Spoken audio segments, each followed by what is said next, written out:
Okay, so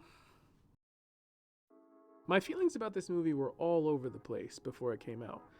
The first trailer had me jonesing for a Batman fix. It looked nuts. That suit looked fire. Pattinson looked great in it. He's an incredible actor. Not to mention it was being done by Matt Reeves, who absolutely nailed the new Planet of the Apes movies. Then I heard how it was tracking behind the scenes. The studio hated it, which honestly I can't stand studio mindset, so that's not a huge negative necessarily for me. I remember Andy Serkis coming out and covering tracks like, "Pay no attention to the man behind the curtain, this movie is brilliant and there's no reason to think otherwise." Then the second trailer came out and I was a bit concerned. It looked like it was going to be a well-intentioned and valiant effort, but somehow not exactly the movie we wanted to see, or at least the one I wanted to see. I don't know why. Something about it just felt off to me, and I don't think it was just the rumors of the vultures circling in studio backlots.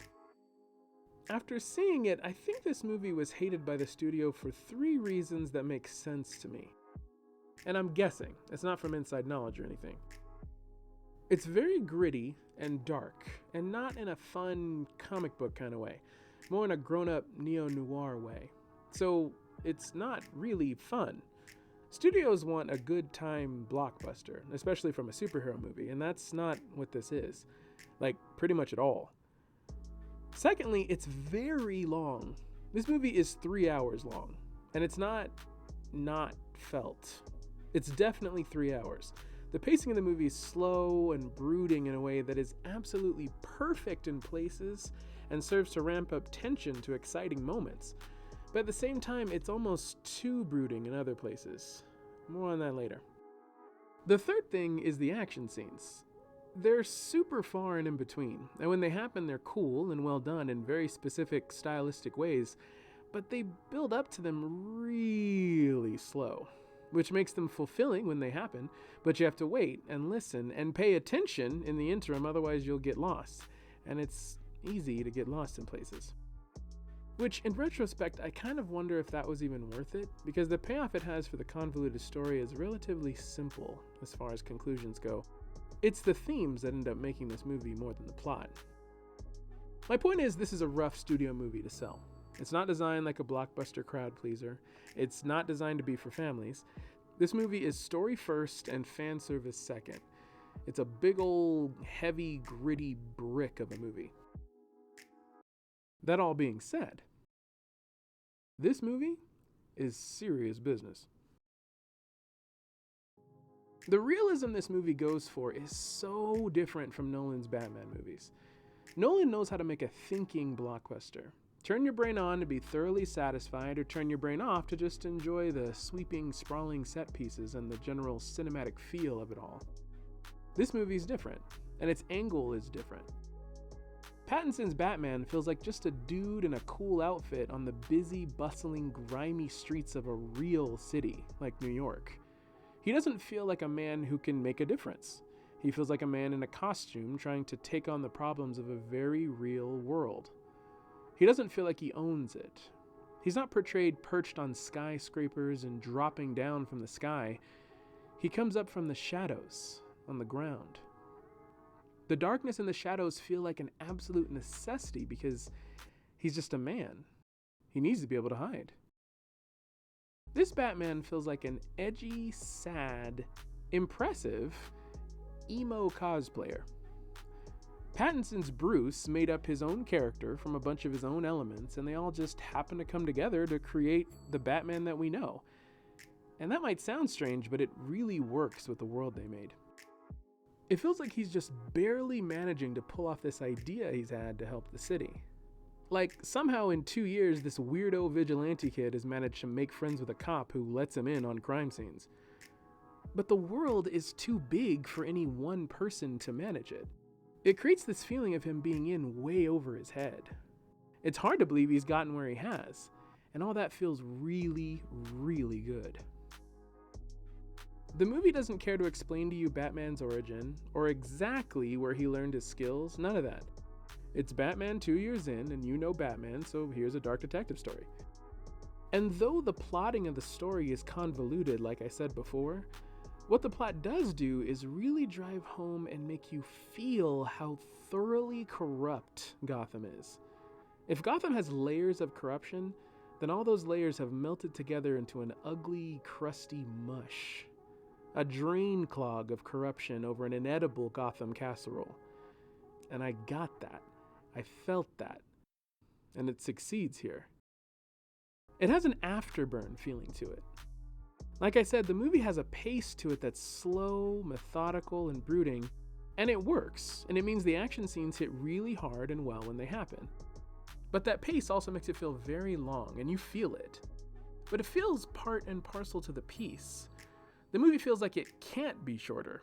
There's these overlong scenes of brooding drama, but since that's the whole movie, you can't really cut them faster, or else it wouldn't feel consistent with the rest of the film. It's odd. When it works, and when it doesn't, it gets a bit too slow. But you can't really fault the movie for it because the consistency feels more important. Zoe Kravitz kills it as Selina, and the two characters are written perfectly for each other. The relationship between Batman and Catwoman has always puzzled me a tad. Selina is obviously beautiful and charming, running the rooftops in leather like Batman. But I never always understood the soft spot that Bruce has for Selina. She's a criminal. Batman is usually black and white and no nonsense with criminals, but this one is hot and not completely insane like the other ladies he runs into in his line of work. So not only does she get a pass, but he's into her? It serves to humanize Batman with contradictions, but it's no Lois and Clark or Peter and Mary Jane.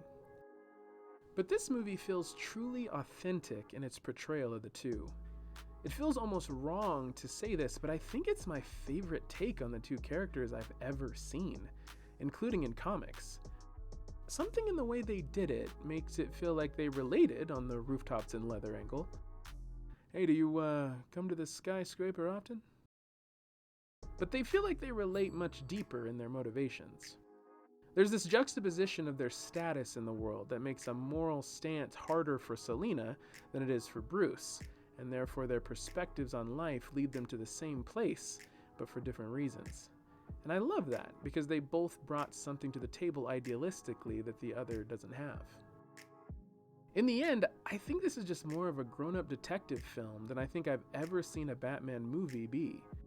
In a way, it's hard to explain. I don't know if kids under a certain age will even want to see it, much less be allowed to.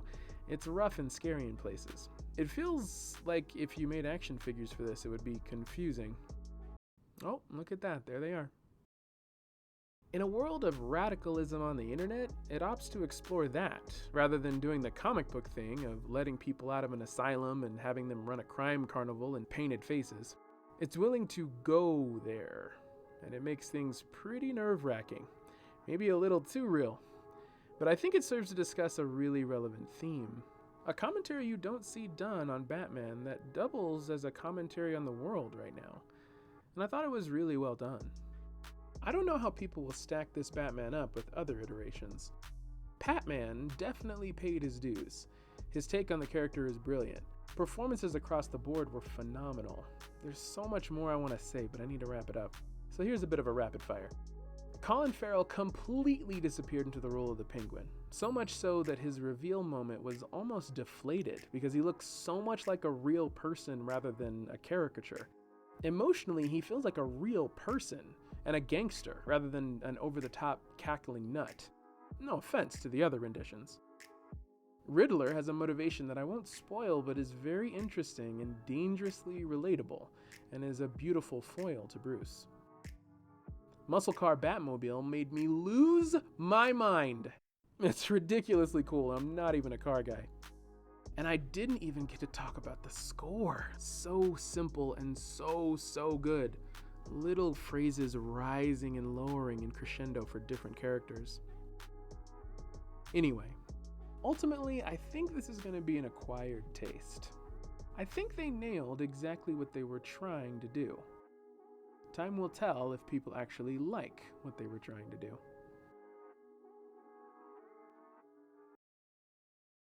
Hello, at the end here. If you enjoyed my take on things, check out my channel. I'm a sci-fi fantasy writer, and I write and narrate my stories for free right here on YouTube. No sponsorships, just me trying to get the word out on my books. I hope you stick around. Later.